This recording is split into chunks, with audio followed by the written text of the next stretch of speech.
नमस्कार, मैं अनुराधा पालीवाल। आप देख रहे हैं मेरे साथ एबीपी न्यूज। आइए नजर डालते हैं आज की खबरों पर।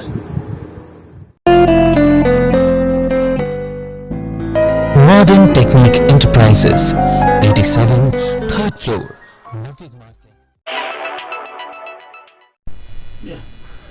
नमस्कार, मैं हूं संजय शर्मा और आप देख रहे हैं एबीपी न्यूज। निकाय चुनाव का बिगुल बच चुका है। सभी राजनीतिक दल अपनी अपनी तैयारी में जुट गए हैं, लेकिन एक विडंबना है कि अभी तक आरक्षण की लिस्ट नहीं आई है।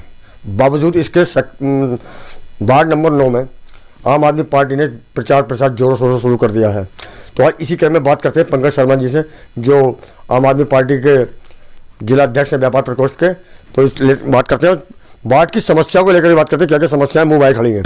बहुत बहुत स्वागत है आपका एबीपी न्यूज में। नमस्कार। क्या क्या समस्याएं हैं और अभी तक आरक्षण की लिस्ट जारी नहीं हुई है और आपने किस तरीके से मतलब अपने प्रत्याशी घोषित कर दिए? देखिए, वार्ड नंबर 9 के परिप्रेक्ष्य में अगर मैं बताऊं तो यहाँ की जो लड़ाई है वो मुद्दों की लड़ाई है, जल भराव की लड़ाई है, सीवर की लड़ाई है, नालियों की लड़ाई है। काम ही नहीं हुए। लोग बहुत अपने आप को उपेक्षित और ठगवा महसूस करते हैं, जबकि उन्होंने एक प्रत्याशी को जिताने के लिए बहुत मेहनत करी थी।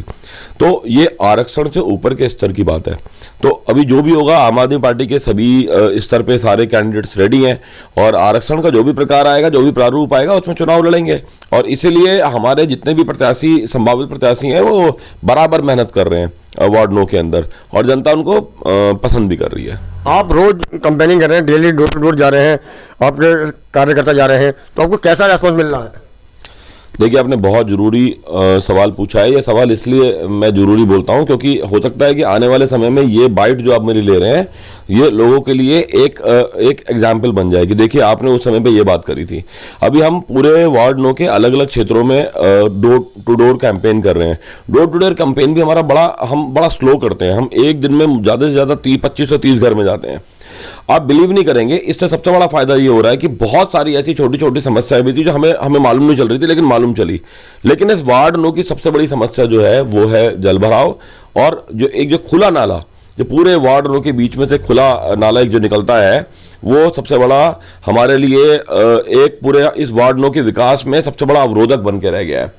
हमारी टीम ने सर्वे किया था तो वहाँ पर एक समस्या उत्पन्न हुई थी, जो पेयजल है वो गंदा आ रहा था, उसमें सीवर का पानी मिला हुआ आ रहा था। इस बारे में क्या कहना चाहते हैं? देखिए, आप सिब्बनपुरा क्षेत्र की बात कर रहे हैं। सिब्बनपुरा क्षेत्र में सबसे बड़ी समस्या सीवर की है, सीवर की, और वाटर लाइन के अंदर मिट्टी और सीवर का पानी आने की। उसका कारण यही है, है कि वहाँ पर कोई टंकी का तो है नहीं यहाँ पे, तो वो वहाँ पे बोरिंग लगे हुए हैं, और वो वहाँ पर जो जल भराव होता है वो वही सीवर का पानी मिट्टी के अंदर जाता है।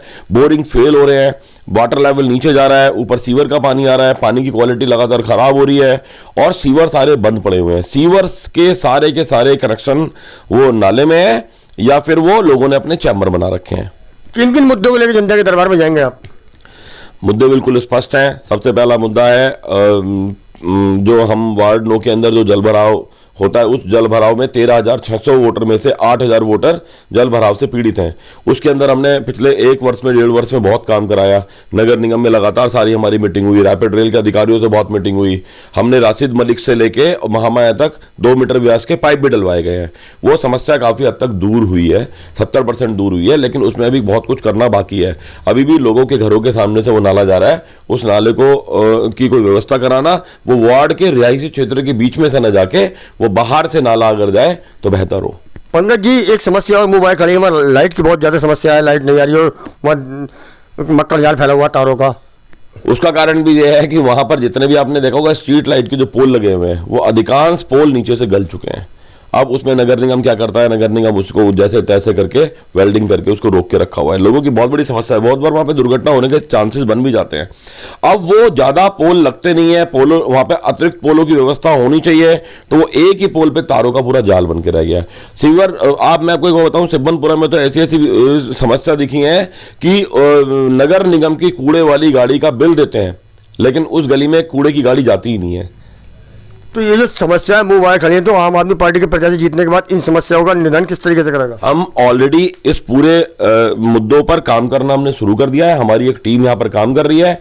हमें अभी से ही समस्याएं आनी चालू हो गई हैं। हमें लोगों ने अपनी समस्या भेजनी चालू कर दी है। हम नगर निगम के अधिकारियों के से टच में हैं और अभी भी वो हमारे काम होने चालू हो गए। हम क्या करते हैं, हम आम आदमी पार्टी के कार्यकर्ता हैं, हमें मालूम है कि किस समस्या को किस तरीके से कहां पर रखना चाहिए। बहुत सारी ऐसी समस्याएं कि जो अधिकारी भी हमारे नहीं सुन रहे, तो हम मुख्यमंत्री प्रकोष्ठ में उनकी कंप्लेंट डाल रहे हैं, उनको हाईलाइट कर रहे हैं और अधिकारियों से लगातार बात कर रहे हैं और हमने और उसका असर दिख भी रहा है। लेकिन इसमें सबसे बड़ी बात यही है, लोगों को, जो भी हमारे वार्ड के लोग हैं, इस बार उनको संगठित रहने की आवश्यकता है और आवाज को बुलंद करने की आवश्यकता है। अमूमन देखा गया है कि जीतने के बाद पार्षद जो है 5 साल तक गायब हो जाता है और जो है नहीं मिलता, वार्ड से जनता ढूंढती रहती है और विकास चीख चीख के आवाज लगाता है कि करो करो विकास करो, लेकिन विकास नहीं हो पाता। देखिए, इस बात का जवाब मैं ऐसे दूंगा कि अगर आप मेरे वार्ड में, मेरे मोहल्ले में, मेरी गली में अगर घूमेंगे, तकरीबन 25 मकान वाले ऐसे हैं जो अपने मकान बंद करके जल भराव के कारण दूसरे क्षेत्रों में जाके रह रहे हैं। हमारी कॉलोनी में हालत यह है कि हर चौथा मकान बिकने के लिए तैयार खड़ा है। जो इस मकान की लागत थी और उसके 30% पे भी कोई लागत देने को तैयार नहीं है।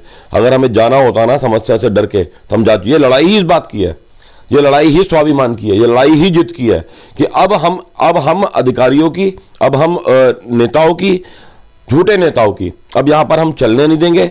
इसीलिए हम चुनाव लड़ने को मजबूर हुए और हमारी लड़ाई सबकी लड़ाई है। जो लोगों की समस्या है वही हमारी समस्या है।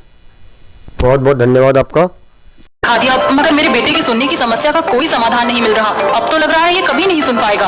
अरे तो तुम आज ENT हॉस्पिटल क्यों नहीं लेकर जाते हो उसे? यहाँ के डॉक्टर्स ने प्लेटलेट रिच प्लाज्मा नाम का इंजेक्शन तैयार किया है, जिससे कान के पास की नस में इंजेक्ट किया जाता है, जिससे सुनने की क्षमता बढ़ जाती है और अभी तक 1000 से ज्यादा लोगों में इसे लगाने से सुधार देखा गया है। तो अगर आपके आसपास या परिवार में कोई ऐसा है जो सुनने की समस्या से परेशान होकर हार मान बैठा है, तो आज ही मिले डॉक्टर बीपी त्यागी से। हर्ष ENT hospital, C43, Rajnagar, Ghaziabad.